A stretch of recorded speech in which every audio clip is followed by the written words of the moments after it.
Obama official is lawyering up. We will pay tribute to somebody. I never do that, but we will tonight. Somebody who died. Megyn Kelly joins us. Miranda Devine joins us with her Australian accent. All that and more coming up on I'm Right.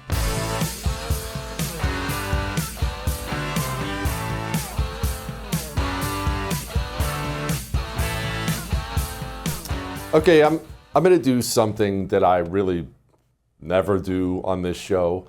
You know, we like to honor the fallen on this show. I'm talking about fallen troops and people who die in training and things like that. We try to do that as much as we can, but I'm not celebrity guy.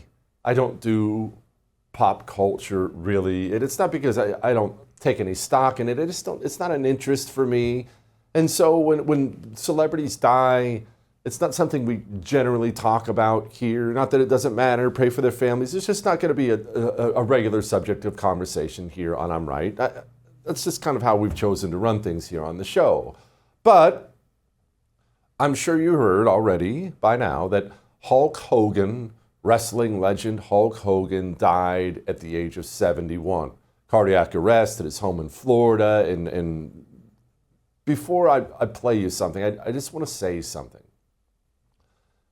I may not do pop culture, but entertainment actually is really, really important. Every society of every size in history has had established forms of entertainment. Why is that? If you go to a tiny Indian tribe in the year 1500 in America, you will find that they have a form of entertainment, forms, plural, of entertainment. Large nations, small tribes, all of them have forms of entertainment. Why? Is it just to take a load off? That's part of it. But another part of entertainment, it's actually a critically important part, a critically important pillar that holds up your society. It's not just people get to take a load off and get to enjoy something. People get to come together to enjoy something.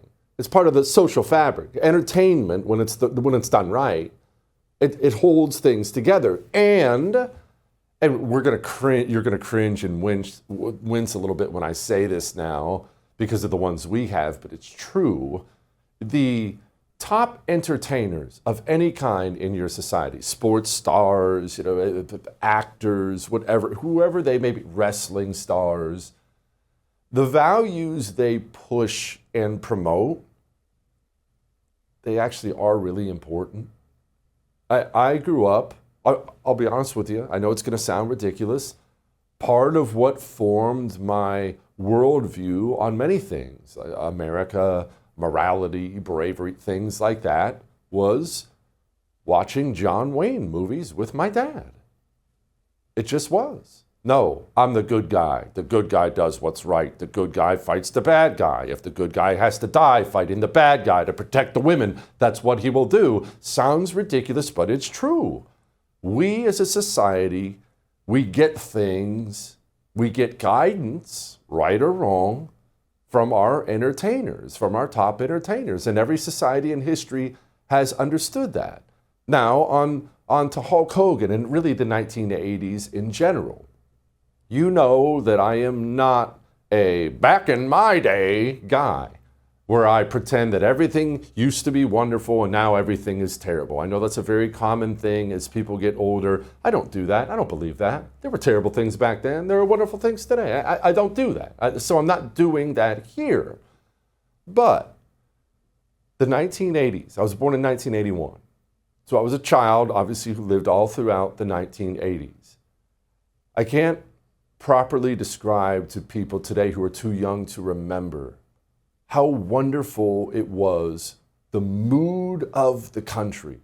It was fun and aspirational, and it was wild, and it was so over the top and crazy. It was ridiculous in ways, but the music, you could hear it in the music. The music matters too. The music, feeling good, feels great, America, and it was so over the top, patriotic, that there was a feeling, even as a small child, America, baby, America.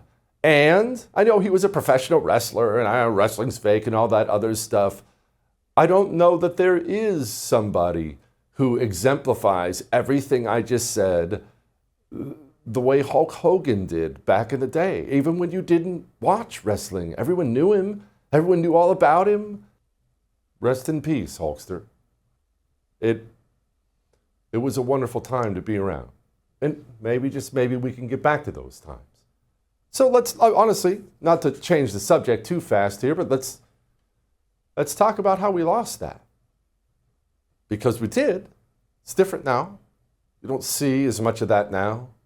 Our entertainers, our people are much more likely to crap all over the country every chance they get and spread that all throughout society.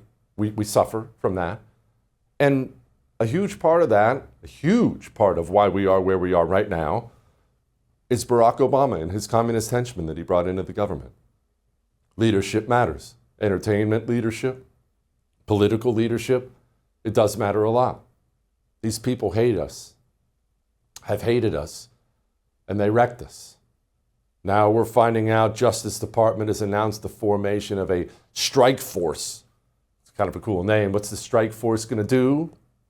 They're going to attack this Russian hoax stuff and hopefully come up with something. Who are the criminals? What crimes did they commit? And what convictions can we get? And this is very, very important. It's very important, and James Clapper seems to be taking it seriously. And I take seriously when the President of the United States accuses me of being a participant in a treasonous conspiracy, which is ridiculous. Yeah, what's your reaction to that? It's ridiculous. It is untrue.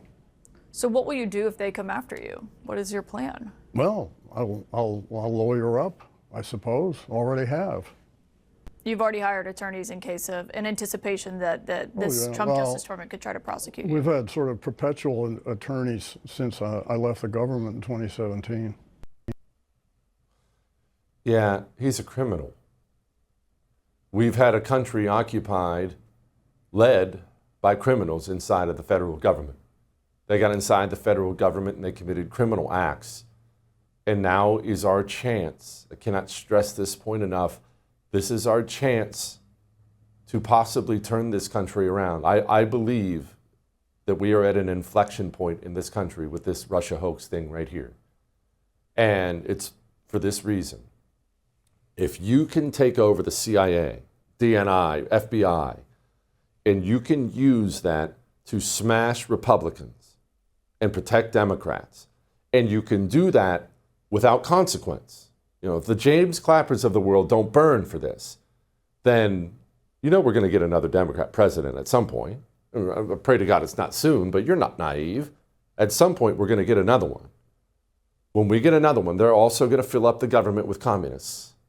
And if those communists don't see that someone burnt the last time they did this, then they will do worse the next time. It's not that they'll do the same thing, they will do worse. What Barack Obama did, and then Joe Biden after him, it's just a taste of what these people truly want to do.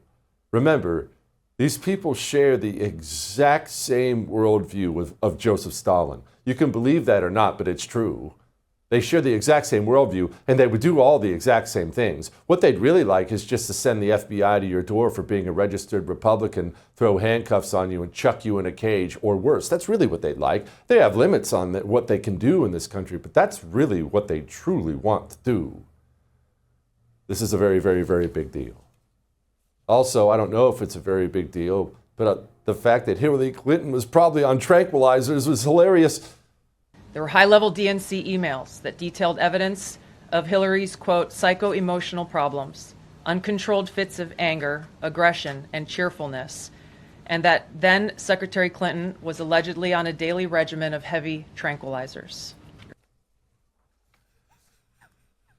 I guess that explains why they had to chuck her in the back of a van. Anyway, before we get to anything else, we have to make fun of the media, talk about why they're going crazy trying to protect Stephen Colbert. I want to get Megyn Kelly's take on the Russian hoax, so let's bring her in, the great Megyn Kelly. You know what's weird to me is the reaction to Stephen Colbert getting canceled. And you know what, Megyn, I was going to play this montage of everyone in the media freaking out about it, but I'm not even going to bother because I know you've seen it. Everyone's seen it.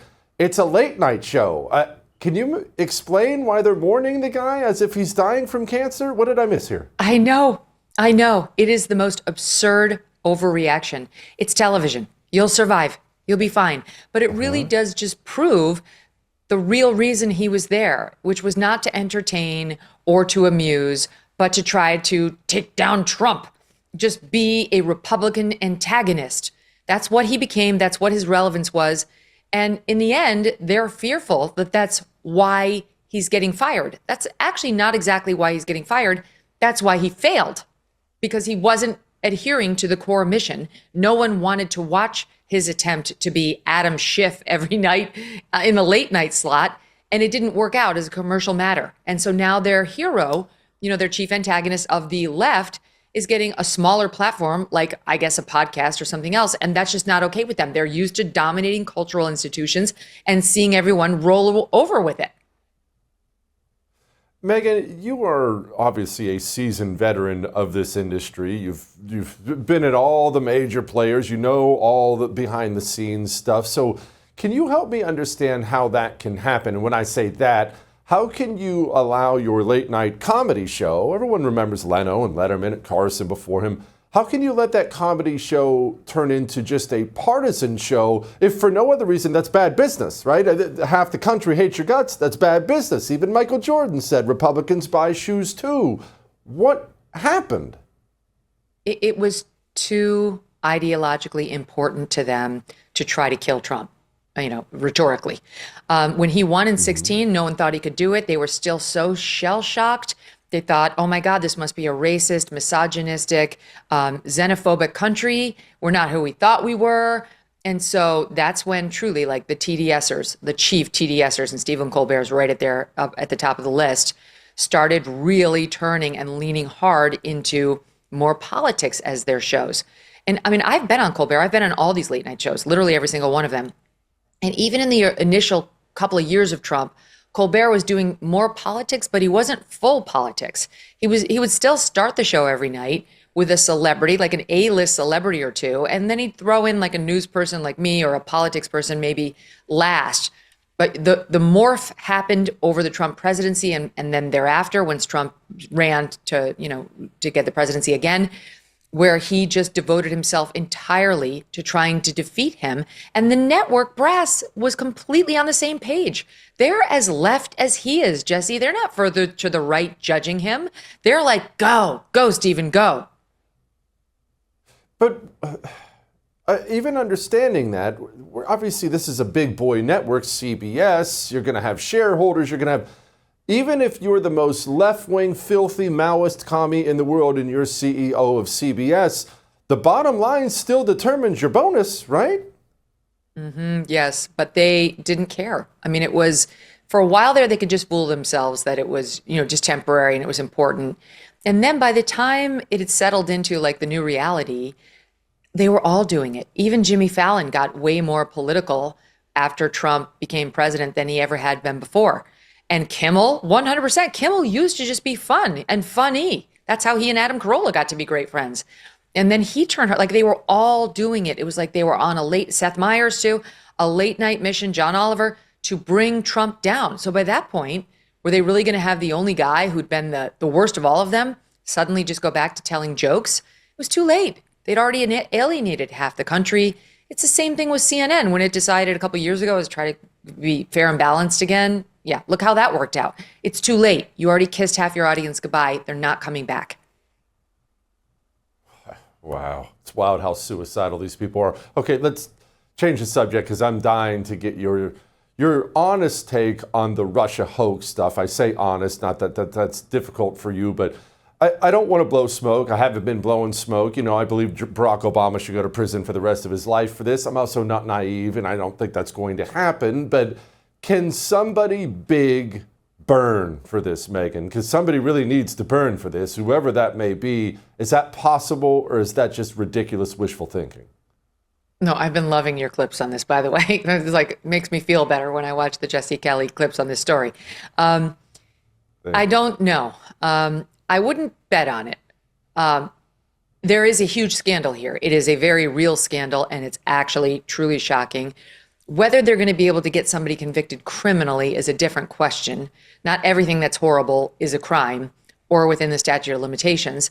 And in President Obama's case, thanks to Trump's case, he will be recognized as having immunity for virtually all of his official acts. So that will likely save him. But I don't know the full extent of what they've got. You know, Tulsi's revealing everything drip, drip, drip. And I don't know whether, I mean, I can say that the Obama immunity is not going to help John Brennan or James Comey, who might be helped by the statutes of limitations on the potential crimes that they may have committed, including possibly perjury. I was just looking at it. The perjury statute of limitations federally is 5 years, but you can get it tolled, meaning extended. It won't start to run until later if, for example, you can show the person who perjured themselves was then responsible for covering up the truth such that it was not discovered until much later. And look, with this document that just came out, this House report, that was put in a vault in Langley for the last 9 years or however long it's been, 5 years since 2020. You could make a clever argument, but I think it would require clever arguments. It wouldn't be a straight cut route from they did dastardly deeds to they're now getting criminally charged, never mind convicted. Okay, well, Megyn, your legal chops obviously far exceed mine because I'm a moron. Does Pam Bondi have those chops? Is this something she's going to be able to do? You know as well as I do the type of lawyers, Clapper and Brennan and Comey. You know the type of lawyers they're going to get. These are not going to be spring chickens and they're not going to be idiots. They're going to be very capable people. Do we have the guns on our side to make this happen? I don't know that. I mean, Pam Bondi wouldn't be doing it herself. She would have some deputy over there do it, and eventually it would get argued and appealed and go up on appeal to the U.S. Supreme Court. And we've got a great Solicitor General. That guy's a and he's got a very winning record in front of the Supreme Court. But it depends. I feel like I'm firing a gun right now with no bullets in it because I don't really know what they haven't even mentioned what the potential crimes could be. All we really know is that they've referred John Brennan, the head of the CIA under Obama, and James Comey, the head of FBI under Obama, and then Trump, to the DOJ for possible prosecution. They've said almost nothing about the Comey charges, and the Brennan charges seem to be related to allegedly false statements he made about the Steele dossier, what role it played in the intelligence assessment, which has been completely blown up this week, thanks to Tulsi, as just a big pack of lies, and what he knew about it. Beyond those two, what we're seeing now for the first time is that Barack Obama orchestrated it all, that he was the one who took an intelligence community that was about to respond. The Russia interference really wasn't that bad. It was kind of milquetoast, and changed it at his direction to, oh, it was huge, and it was all done to help Trump. And today or yesterday, we learned that the only justification they had for that latter conclusion was the discredited Steele dossier, which they knew was but proceeded with anyway, and 3 other sources which, if it's possible, were even less supported than the Steele dossier. And the latest document dump shows that multiple CIA agents went to John Brennan to say, you can't put that in there. You cannot say that Putin interfered to help Trump. We don't have that. And you cannot rely on the Steele dossier. That thing's totally not credible. And Brennan looked at him and said, one of them, and said, but it has the whiff of truth, doesn't it? It seems like it could be true. That's how the whole country spent years with Russiagate, Jesse. I mean, the whiff of truth. Jeez, what an ugly place to be. Okay, speaking of an ugly place to be, before we let you go, the Epstein stuff. It's not surprising to me. I told everybody as soon as Trump started telling everyone to shut up and move on and shut up and move on and stop talking about this, you idiot, I knew that he was in there somewhere. They have a mess on their hands. They overpromised, they underdelivered, and now a portion, whatever size it is, of his base, and frankly, people who aren't in his base, they want the goods that may not even exist. How do they navigate these rough waters from here? I know. I wish Trump had just released whatever documents he could right at the beginning. The Epstein scandal is not about Trump. It is about a man who was a disgusting, perverted criminal predator who, along with his top emissary, Ghislaine Maxwell, recruited young girls 14 and possibly younger, we're awaiting more details, to come to his townhouse and to perform sex acts on him. That's what the scandal's about. And the question is, was it beyond Jeffrey Epstein? Who was it with? If there were other powerful men he provided this service to, who were they? And how young? Like, those are very relevant questions. That's what we want to know. But the left has decided that it's all about Trump. Trump gave them a window by being so cagey about releasing the documents. And now the Wall Street Journal, is doing a drip, drip, drip of, here's Trump's saucy letter to Epstein on his birthday. Trump denies it's him, and it's very weird, but it sounds like something like an aide would have written. And with, he's in the Epstein files, with which Elon Musk already told us. I mean, everybody knows that the two men had a friendship for 15 years. What does in the Epstein files mean?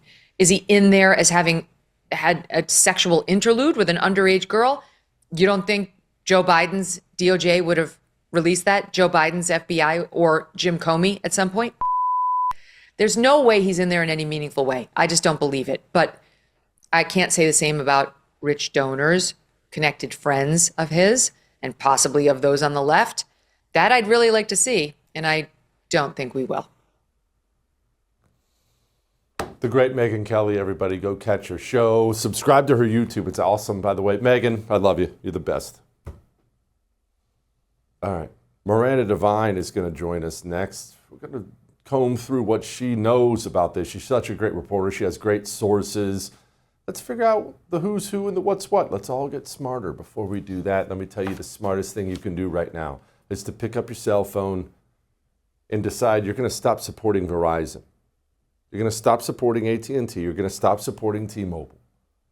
Do not forget and do not forgive the fact that these companies take your money, have taken your money, and they use it for the most disgusting communist causes in this country. But there's a better way. My cell phone company, Pure Talk. Their CEO walked the jungles of Vietnam. 2 tours. When they hire people, they hire Americans. When you get a hold of somebody at Pure Talk, they'll speak English. It's wild. And they're nice.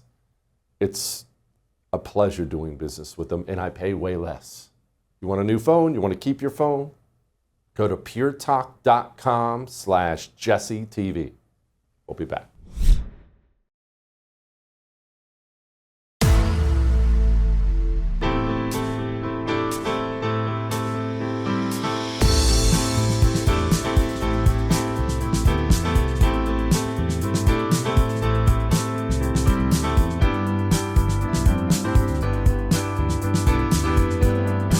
Gabbard is simply an opportunist in this play, right?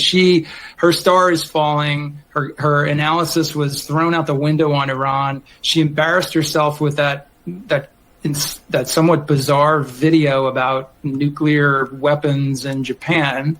And so she's using this as an opportunity to get herself back into favor with the White House. That's my personal assessment. But this seems to be kind of the State of the Union for what we're in right now. Well, that's very interesting. Not for what I just heard, but for what I didn't hear. Joining me now, the great Miranda Divine, host of the Pod Force One podcast, and of course, fantastic columnist with an Australian accent. Miranda, I didn't hear a denial. I heard some personal smears, but I didn't hear a denial. Did you hear a denial? No, I didn't. And I think that these Russia hoaxes are actually being quite careful now. James Clapper has just admitted that he's lawyered up. I heard that John Brennan was looking to go and live in Ireland. I don't know if that's true, but I got a tip from somebody. So I think that they are worried because it's a very different beast to be in the crosshairs of federal prosecutors compared to congressional investigators.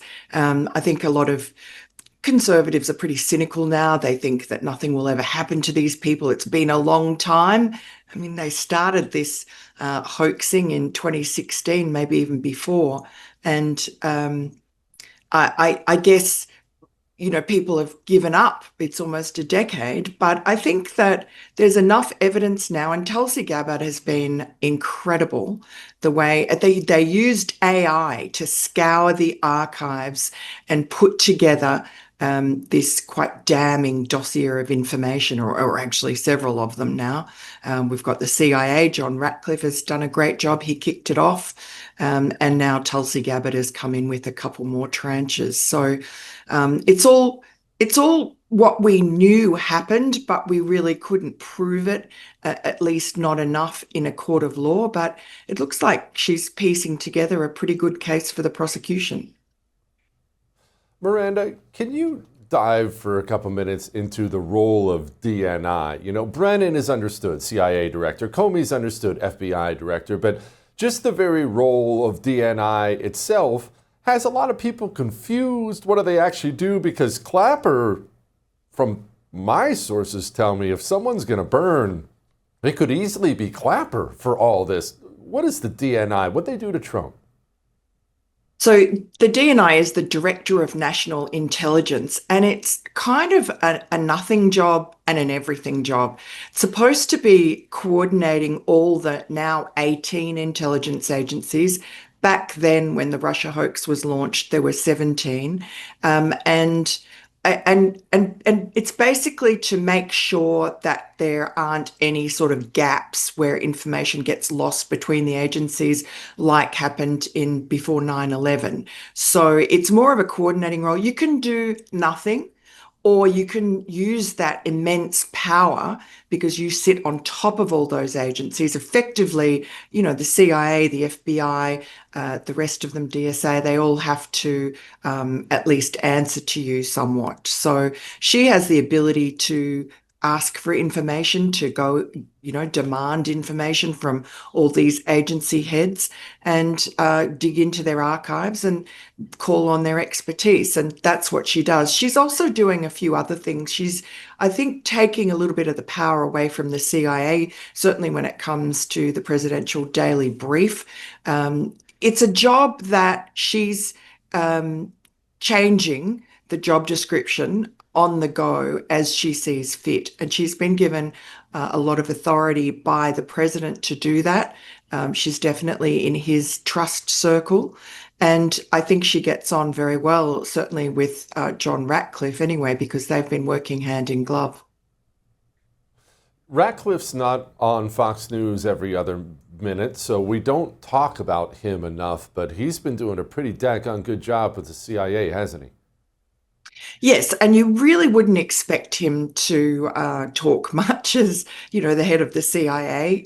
You would expect that to be a kind of a voiceless role, just acting quietly in the shadows. But he's obviously made it his goal very early on to go and do a review of that pivotal intelligence community assessment that Tulsi Gabbard has just now told us that was fake, ordered by Obama, overrode the actual intelligence community view that Russia had not intervened in the 2016 election to favor Donald Trump. That was a lie, but that's what Obama wanted.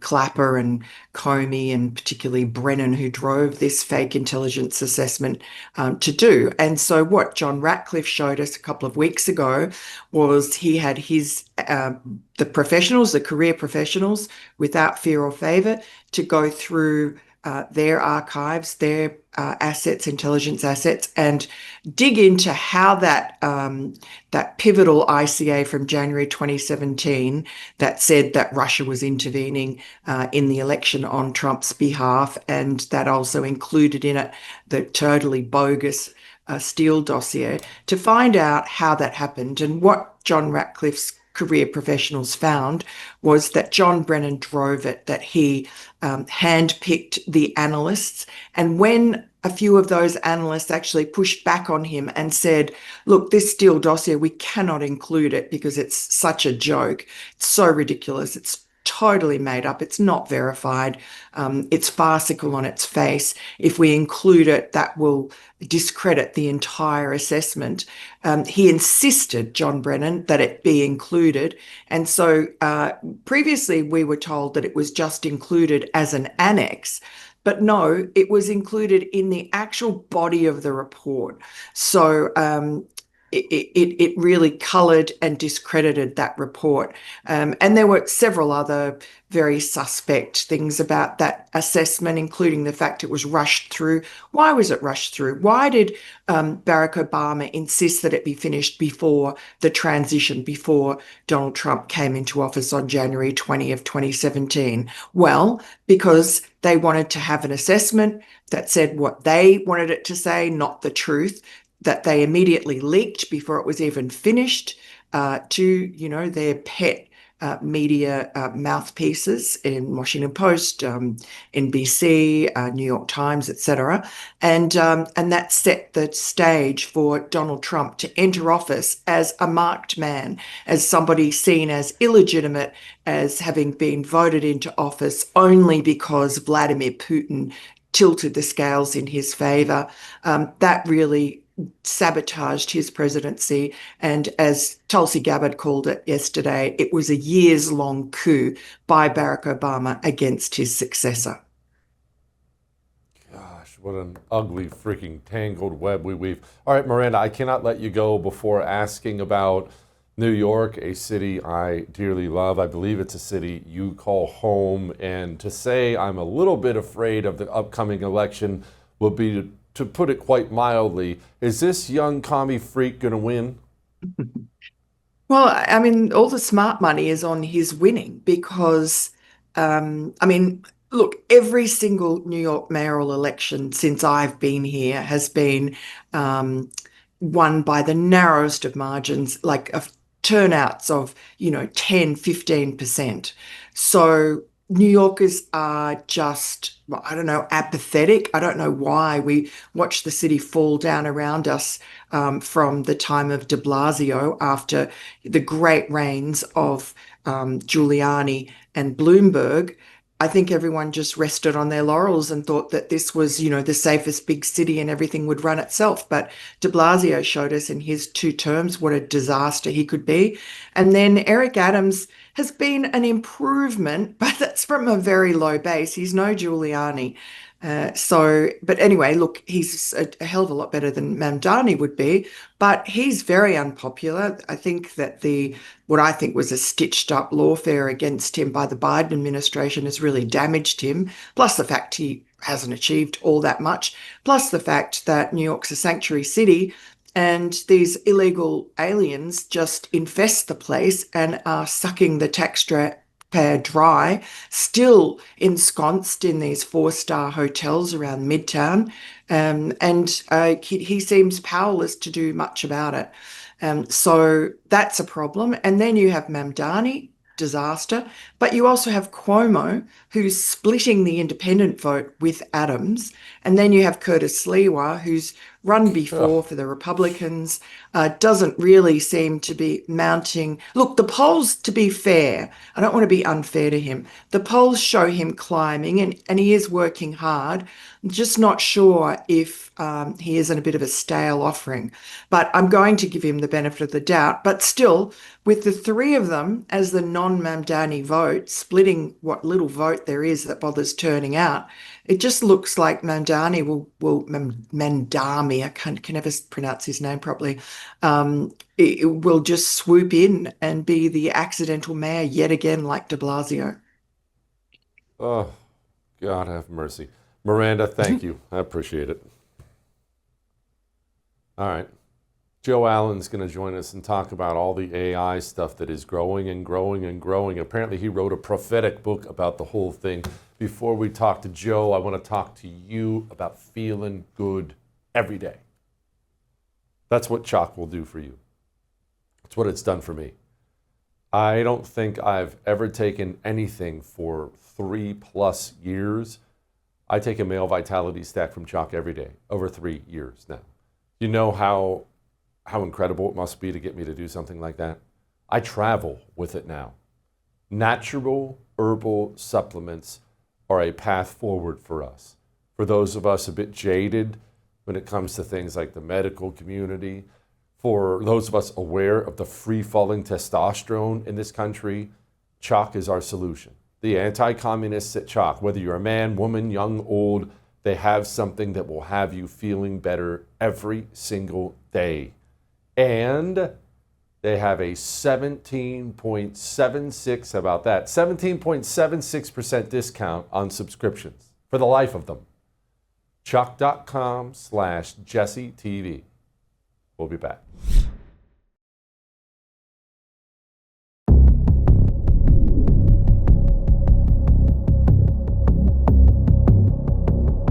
America is the country that started the AI race. And as President of the United States, I'm here today to declare that America is going to win it. The reason the last administration was so eager to regulate and restrict AI was so they could limit this technology to just a few large companies, allowing them to centralize it, censor it, control it, weaponize it. This is the exact opposite of my approach. The American people do not want woke Marxist lunacy in the AI models, and neither do other countries. From now on, the U.S. government will deal only with AI that pursues truth, fairness, and strict impartiality. We're not going to go through the craziness that we've gone through for the last 4 years. Sure sounds good. We have to ask Joe about it because I don't know what the heck he's talking about. Joining me now, Joe Allen, author of the wonderful book, prophetic book, Dark Eon. Okay, Joe, first of all, what did the Biden administration do or try to do? What did Trump undo? Explain this to me like I'm 5. Well, Jesse, in the Biden administration, you had a push very similar to what you would see, say, out of Davos, the World Economic Forum, or maybe more UN-affiliated organizations. They sought basically to harness the power of AI, but also to steer it in a very liberal direction. And the most powerful models were being produced and are still being produced by Google, by OpenAI, by Anthropic, and all of those companies, like most companies in Silicon Valley, have very much a kind of left-leaning tendency. And so the AIs ended up being, quote unquote, woke. That you remember the cartoonish outputs from Google's Gemini, where people were asking for the founding fathers or people were asking for Vikings, and it would bring like this racially diverse cast. It was just like a cartoon that was mentioned in the executive order signed as Trump announced the AI action plan from the White House. But that is what he's talking about when he's talking about combating woke AI. And also worth mentioning that collusion between the Biden administration, or that deal that seemed to be inevitable should Harris have gotten in, between the big companies like Microsoft, like Google, and OpenAI. I think that would have been the outcome. So what's happening under the Trump administration, for better or worse, I am not personally optimistic, is that he's extended the kind of privileges of government endorsement and contracts more towards startups and companies like Palantir, founded by Peter Thiel, now run by Alex Karp, or like the suite of AI companies that Mark Andreessen's investment house, Andreessen Horowitz, are promoting. Okay, why aren't you optimistic? Well, it just depends on what kind of life you want to live. Do you want to live a life that it's dominated by devices? Do you want to live a life in which a significant proportion, or maybe even the majority of your population, looks to artificial intelligence for what is and isn't real? And, going out from there, do you want to move into a future like Elon Musk is envisioning, or like most of the guys at these frontier AI labs are talking about, in which humans basically merge with the machines in various ways, whether it be prosthetics and brain interfaces, or whether it be something like wearable biometric devices and exoskeletons. In any case, the sci-fi future I oftentimes say there's no real conspiracy other than the broad conspiracy to make science fiction real life, and it's not a world I want to live in. Okay, can you tell me, you see these internet rumors about AI turning on people, potentially turning on people, doing things to protect itself. Is that internet stupid rumor fodder, or are we actually seeing this? And I ask because I know the military is starting to implement this stuff. Yes, it is happening. Most of those stories, for instance, the widely publicized story that came out of an Anthropic lab about an engineer who was blackmailed with evidence that he had a mistress, right? He was going to shut the machine down, and the machine threatened to blackmail him. That did occur, but it occurred in Anthropic's internal labs. So they were testing it, and it started doing that. It also started doing all these other things that were very strange and unusual. It began, I think, speaking in Sanskrit and talking about universal bliss and cosmic consciousness, something to that effect. And so, but these things are happening, and the point of all of these tests and the lesson to be learned is that by their very nature, AI systems make their own decisions. They are kind of de facto out of control. You can put guardrails on them. You can train them in ways that keep them more under control. But if an AI system is worth its salt, it's going to have a degree of freedom. It's going to have independence. And so that's how you end up in these sorts of situations. And the fear is that if you unleash a super powerful AI, it will make all sorts of decisions, many of which don't have human interests as the core agenda. Can't you make sure it does? Well, it's one of those things we're going to have to find out. So a big part of the AI action plan that was unveiled yesterday, the third pillar is about the U.S. leading in diplomacy and security on AI. And rather than starting at the fountainhead, right, rather than going upstream and regulating things that saying, no, we will not create these systems that are of such power and capability. No, you cannot deploy these systems on students and in corporations and infuse them into the government and all these things. Instead of saying no, basically the Trump administration is saying, yes, we are going to facilitate and do all of those things. And then if problems emerge, we will begin to put more regulatory measures in place. So they are planning on keeping it under control, but they're going to play with it first. Joe, go read his book, Dark Eon. It's freaking eerie, but it's true. It's a great book. Joe, thank you, brother. I appreciate you, as always. I feel old. Every time we talk about this AI stuff, it makes me feel old. Anyway, at least I have fresh olive oil. I mean, that's something. It's not going to protect me from AI, but it is delicious. Thanks to Farm Fresh 246, I have fresh olive oil all the time. Your olive oil is old and garbage, and it's not your fault. It's because you buy it at the grocery store like I always did. I just walk down the aisle and grab a bottle of olive oil. Oh, this looks like it's from Italy. I mean, we all do the same thing, but it's all old. Months, years old. You don't even know how bad it is until you try one bottle from farmfresh246.com. They will send you for free a $39 bottle, so you don't have to take my word for it. Go try it. You have to pay like $1 for the shipping or something like that. Farmfresh246.com. Lighten the mood. Next.